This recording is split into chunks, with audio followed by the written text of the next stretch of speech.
ಬುತ್ತಿ ಇತ್ತು ಕಂದನಂತೆ ಭುಜದಿ ಹೊತ್ತು ಹೋಗು ತಂದೆ ಪಾಪ ಪುಣ್ಯ ಲೆಕ್ಕ ನೋಡಿ ಶೂನ್ಯದಲ್ಲಿ ನೆಲೆಯ ನೀಡಿ ಅರಸು ತಂದೆ ಲಾಲಿಯ ರೂಪವೇ ಪಾಶದ ವೇಷವೇ ಬಾಳೆಲೆಯಲಿ ಪ್ರಾಣ ಬಡಬಡಿಸಿದೆ ಉಣಬಾರೋ ಜಬರಾಯ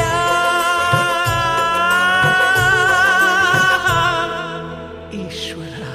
ತನುವಿನ ಮನೆಗೆ ಬಾತಿಥಿ